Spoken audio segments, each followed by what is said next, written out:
जंगल में अभी जोरदार बारिश शुरू है। लाडो के दोनों बेटे खिड़की से बाहर बारिश को देख रहे थे। तभी अचानक जोर से बिजली गिरने की आवाज आती है। बच्चे आवाज से डर जाते हैं और अपनी माँ के पास आ जाते हैं। डरो मत बच्चों, मैं हूँ ना तुम्हारे साथ। माँ, ये इतनी जोर से आसमान में क्या चमक रहा था और उसकी आवाज भी कितनी ज्यादा तेज थी। बच्चों, वो बिजली गिरने की आवाज थी। जब आसमान में बादल जोर से एक दूसरे से टकराते हैं तब ऐसी आवाजें आती है। अच्छा ऐसी बात है। लेकिन माँ, हमें इस आवाज से बहुत डर लग रहा है। डरो मत बच्चों, इससे हमें कुछ भी नहीं होगा। बस तुम बाहर मत जाना। माँ, पापा कब आएंगे? अरे बच्चों, पापा हमारे लिए अनाज लाने के लिए बाहर गए हैं। वो आते ही होंगे, तुम चिंता मत करो। अजय, आप कहाँ पर हो? बहुत देर हो गई है, आप अभी तक घर नहीं आए। लाडो अपने बच्चों को जैसे तैसे करके समझा रही थी। 2 दिन से लगातार तेज बारिश हुई है। पता नहीं ये बारिश कब रुकेगी।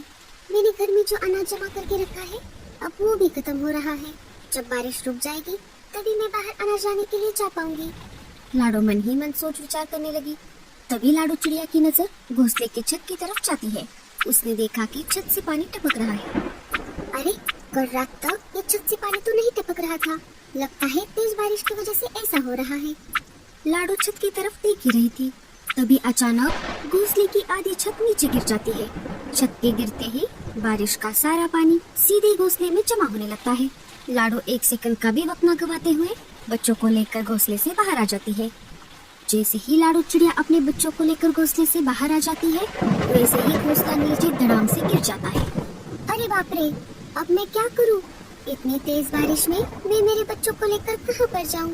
रानू, बुलबुल और मीनू मौसी अपने अपने घोंसले की खिड़की से लाडो को देख रहे थे, लेकिन कोई भी उसकी मदद करने के लिए बाहर नहीं आया।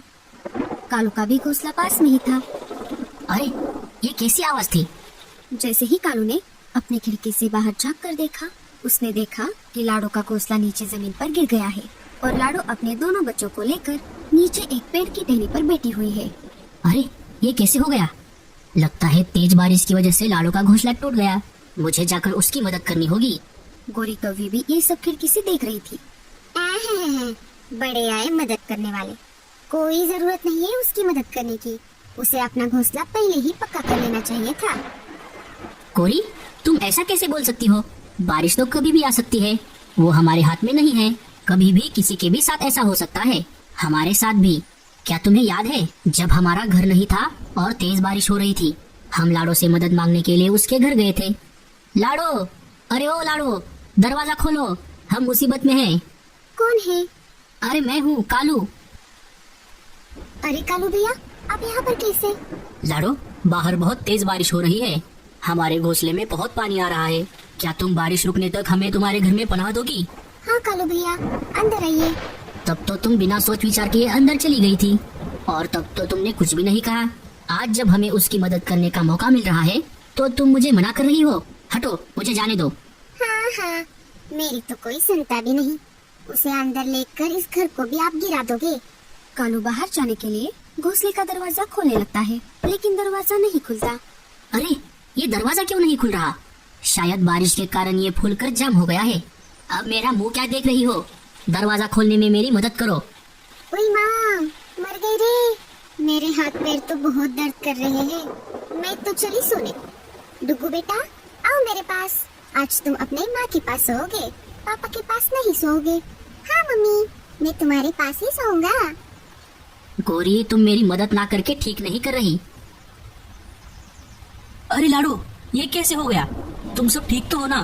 क्या बताऊं बल्लू जी, हमने इतना अच्छा और पक्का घोंसला बनाया था, लेकिन पता नहीं ये कैसे टूट गया।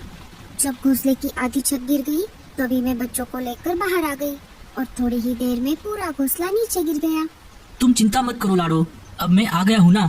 बारिश रुकने तक हम किसी से मदद मांग लेते हैं। लाडो और उसका परिवार मदद मांगने के लिए पहले बुलबुल चिड़िया के घोंसले के बाहर आ जाते हैं। लाडो घर का दरवाजा खटखटाती है।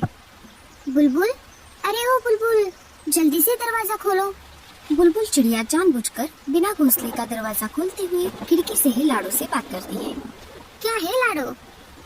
लाडो सारी बातें बुलबुल को बता देती है। मुझे माफ कर दो लाडो, मैं तुम्हें घोंसले के अंदर आने देती, लेकिन वो क्या है ना, इनकी तबीयत खराब है। अगर मैंने तुम सबको अंदर ले लिया तो इनकी बीमारी तुम सबको लग जाएगी। इसीलिए तुम कोई और घर देख लो। तुम एक काम क्यों नहीं करती? तुम रानो चिड़िया के घर चली जाओ, वो तुम्हारी जरूर मदद करेगी। ठीक है। लाडो और उसका परिवार वहाँ से निकलकर रानो के घोंसले के पास आ जाते हैं। रानो भी बीमारी का झूठा बहाना बनाकर लाडो को मीनू मौसी के यहाँ पर जाने के लिए कहती है। बेचारा लाडो का परिवार बारिश में भीगते हुए मीनू मौसी के घोंसले के पास आ जाते हैं। लाडो दरवाजा खटखटाती है, लेकिन मीनू मौसी सुनकर भी अनसुना कर देती है।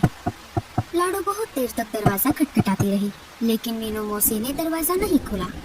लगता है मौसी सो रही है, उन्हें हमारी आवाज नहीं आ रही। लाडो परेशान हो जाती है। अब हमारी आखिरी उम्मीद कालू भैया है। चलो बच्चों, हम उनके पास चलते हैं। बड़े आए मेरे घर में रहने वाले। अगर मैंने इनको रहने के लिए जगह दे दी तो बारिश रुकने तक और खुद का घोंसला तैयार होने तक ये यहाँ से नहीं हिलेंगे, और ये दो बदमाश बच्चे मेरा पूरा घर खराब कर देंगे। अच्छा हुआ मैंने दरवाजा नहीं खोला। सारे वहाँ से निकलकर कालू के घर के पास आ जाते हैं। कालू जी, जल्दी से दरवाजा खोलिए, हम सब मुसीबत में हैं। अरे बल्लू जी, मैं बहुत देर से दरवाजा खोलने की कोशिश कर रहा हूँ, लेकिन ये नहीं खुल रहा। बारिश की वजह से ये फूल गया है। सोनू मोनू, तुम चिंता मत करो, मैं और पापा है ना तुम्हारे साथ। तुम दोनों एक काम करो, मेरे पंखों के नीचे आ जाओ। गौरी, तुम इतना कठोर कैसे हो सकती हो? ये कोई टाइम है सोने का? बाहर लाडो और उसका परिवार मुसीबत में है, वो भीग रहे हैं, और तुम हो कि कंबल ओढ़कर सो रही हो। उठो और दरवाजा खोलने में मेरी मदद करो। मैं कोई मदद नहीं करने वाली। अगर तुम फिर से मुझे नींद से उठाओगे तो कल सुबह होते ही मैं मेरे मायके चली जाऊंगी। कालू मन ही मन बात कर रहा था। अब मैं क्या करूं?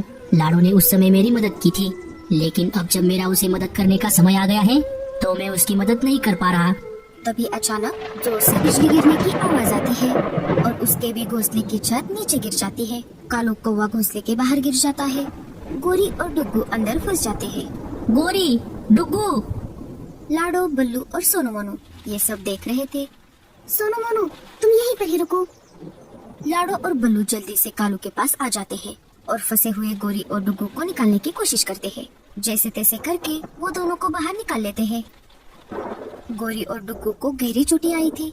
गोरी को अपने किए पर पछतावा हो रहा था। गोरी रोने लगी। लाडो, मुझे माफ कर दो। जब तुम्हारा घोंसला गिर गया था तब मैं बहुत हंसी थी। शायद इसी वजह से ऊपर वाले ने मुझे यही सजा दे दी। ये सब नजारा देखकर रानो, बुलबुल और मीनू मौसी भी बाहर आ जाती है। लाडो, हमें भी माफ कर दो। तुम सब बारिश रुकने तक मेरे घोंसले में रहने के लिए आ जाओ।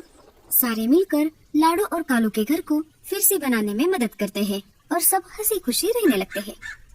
तो दोस्तों, इस कहानी से हमें ये सीख मिलती है, कभी भी किसी के बुरे वक्त में उस पर हंसना नहीं चाहिए। तो दोस्तों